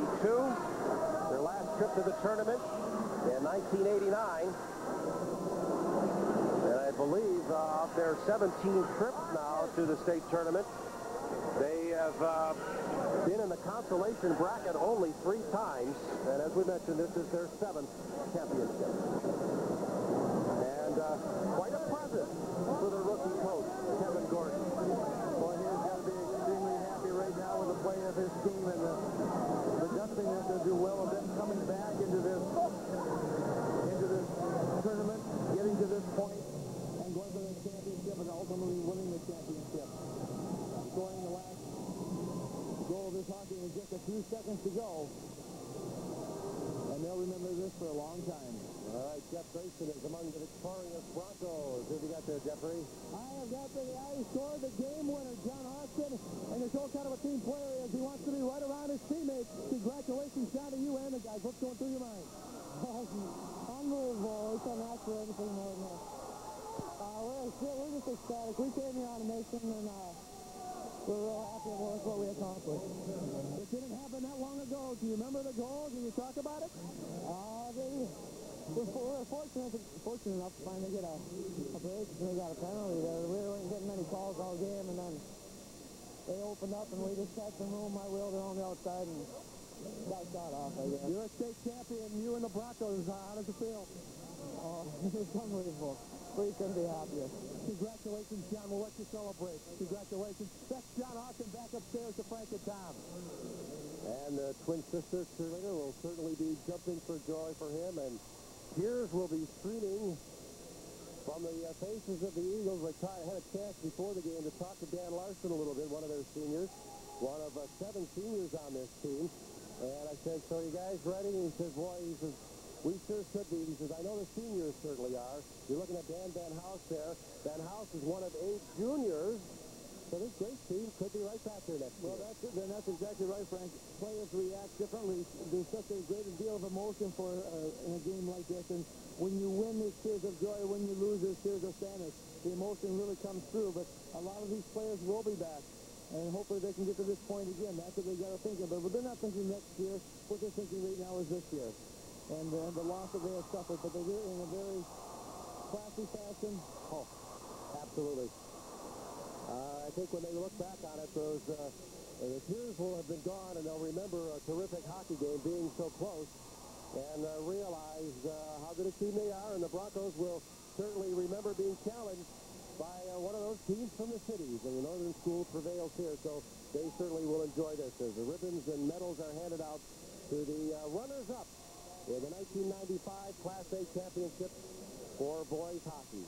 You know, you talk about the small schools, and you talk about the pride and the performance of these players as well. I think that comes through right here. Let's again let you meet some of the players from these squads.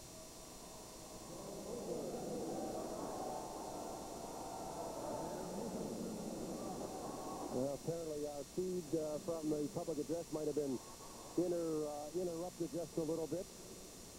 Maybe a power play surge had something to do with it. Well, you know, the Eagles, the tears from the Eagles may not be flowing quite so well if they hadn't been in this one. If it's a blowout, maybe it doesn't hurt as much. You lose it by a goal, and perhaps it does sting just a bit.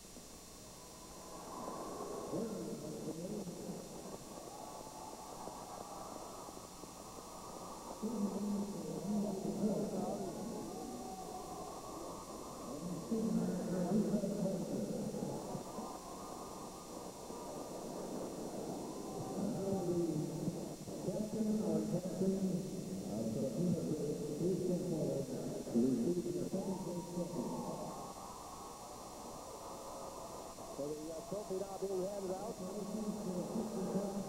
the captains of Grace. Number 17 there, Jake Searles, their leading scorer. 23 is Bob Bowman. And I'm sorry to say I missed the other captain there for Totino Grace. I believe it's Rathfield. Should be Ryan Rathfield, number 8. Yeah. Rathfield, by the way, has been a 2-year captain for this team. And one of the seniors in the group was among the top 10 in scoring in the league. And now the other side, the Broncos, wearing that traditional jersey, which we saw an original replica of a little while ago. A lot of smiles there.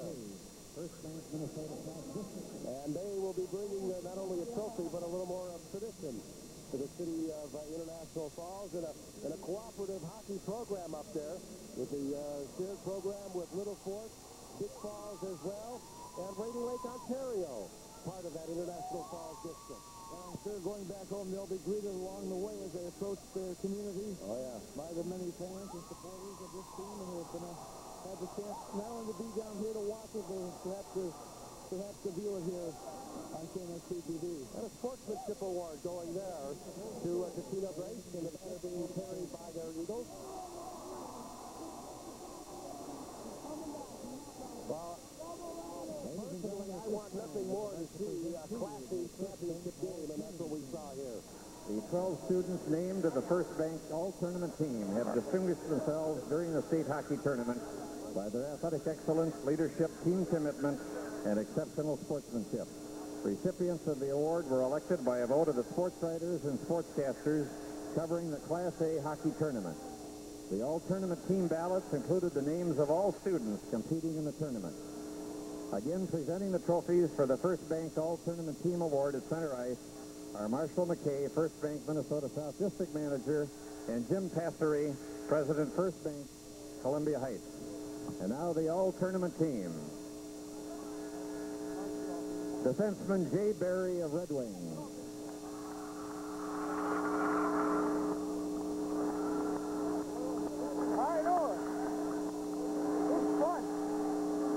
Goalie Bryce Berry of Red Wings.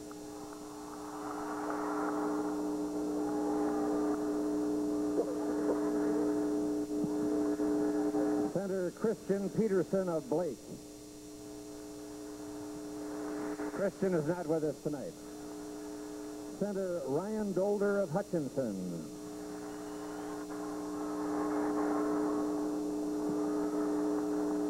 Wing Zach Hallett of Warroad.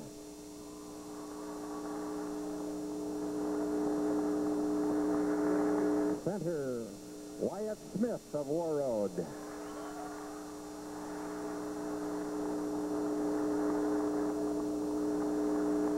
Center Jake Searles of Totino Grace.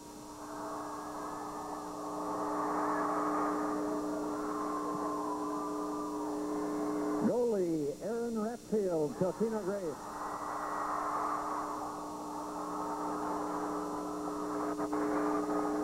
Wing Ryan Ratfield, Totino Grace.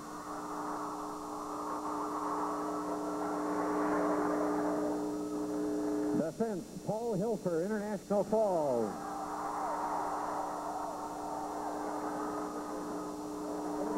Goalie, Todd Sether, International Falls.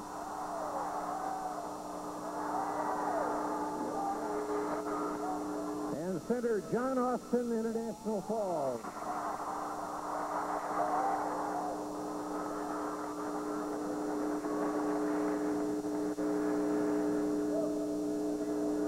Congratulations to all members of the 1995 Class A All-Tournament team.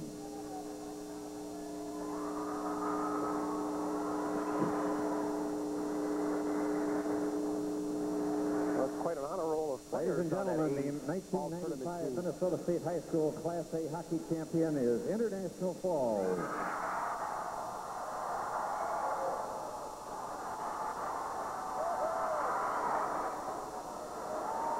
Each member of the official squad will receive a gold medal.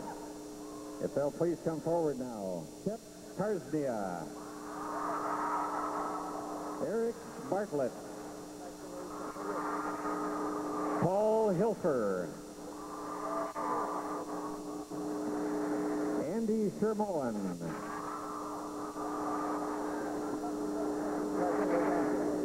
Matt Rissanen.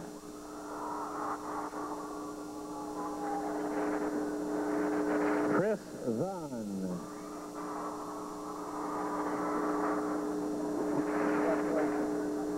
Jed Swenson. James Armstrong. Jim Peterson.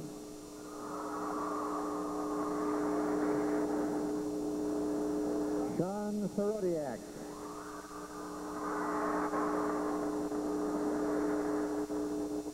We'll again call Paul Hilfer.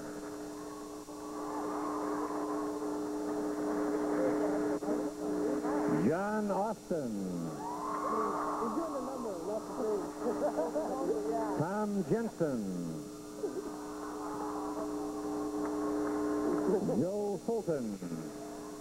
Don't forget to get the number. John Mitchell. Mark Dugas.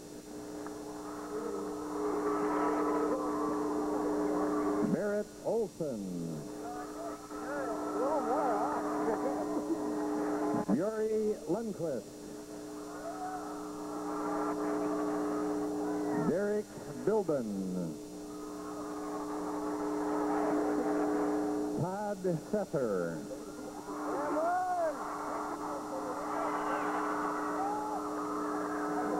Student manager Andy Fogner. And student manager Aaron Nagurski.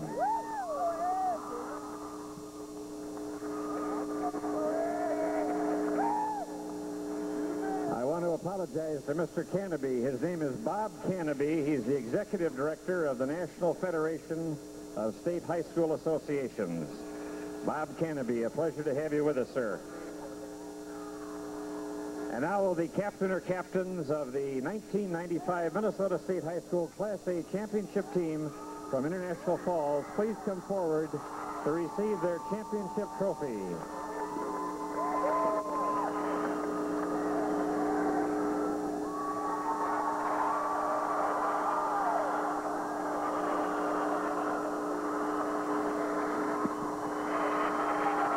Broncos, champions for 1995, and for the 7th time for International Falls High School.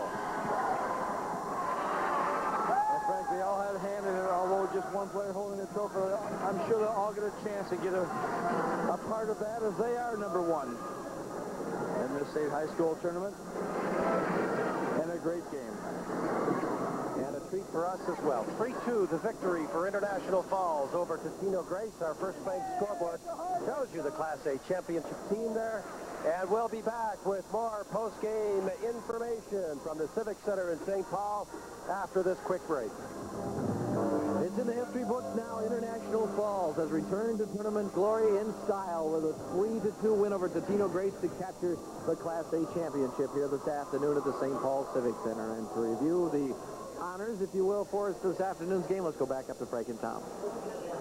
Jim, thanks very much. Very simply, quite fun, a well-played hockey game, and no matter who won, it would have been a deserving champion. Oh, there's no question, Frank. This was a game that could have gone either way. Not a lot of scoring opportunities in the first period, but they came back in the second and third period. Both teams up and down the ice. Good goaltending, some good...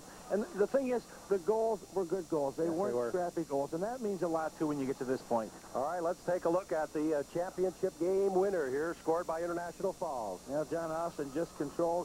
He almost lost it there. You know, you look back at that and think, what if I would have given it up? But he was able to get it back, coming in, scoring on a hard slap shot over the right side. You can see the room he had there, too. I think the goaltender thought he had that angle covered.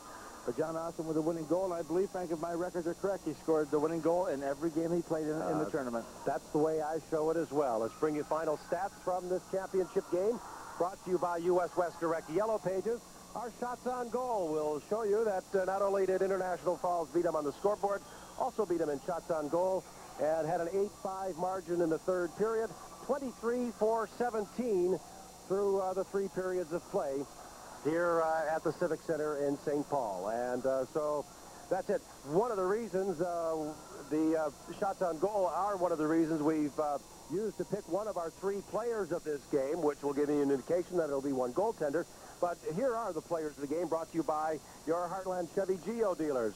Number 1 star John Austin, and he also was on the all-tournament team, Tom. Boy, he just played extremely well. Game in and game out. What great speed he's got. Not very big in stature, but, boy, he can make some things happen. And obviously he made it happen for International Falls as they win the championship here in 1995. And the Grace goaltender Aaron Ratfield, who had a strong game as well, facing those 23 shots by the Falls. And James Armstrong, another winger and a line mate for John Austin for the Broncos. Our 3rd star, again, the honorable mentions are many. Among those who made the all-tournament team, we'll just mention again from these 2 teams, Paul Hilfer, Todd Sethner, the goaltender for the Broncos, as well as Ryan Ratfield, a forward for Grace, and Jake Searles, their leading scorer. Up and down the lineup, some good players, good play. Yeah, there certainly was. The cream really comes to the top, I think, when you get into a game like this. And these teams came to play. Before the game, I said they're a little bit nervous, but they were ready, and they certainly showed it on the ice. Well, our hope is that the AA championship game will be as fun as this one. We'll move over for Wally Shaver and Lou Nanny for that one. Now, to wrap up this afternoon's coverage of the Class A championship, we'll turn things back to Jim Gilliland. Thanks, guys. Continued success there as you head on across down the freeway and do your college work tonight. Thanks for your professional work in the Class A championships, and we'll look forward to renewing our acquaintances with Frank and Tom soon, and we'll be back with Wally and Louie tonight, as they said. Right now, we'll take a break, and we'll come back to wrap it up from the 1995 Minnesota State High School Class A boys hockey.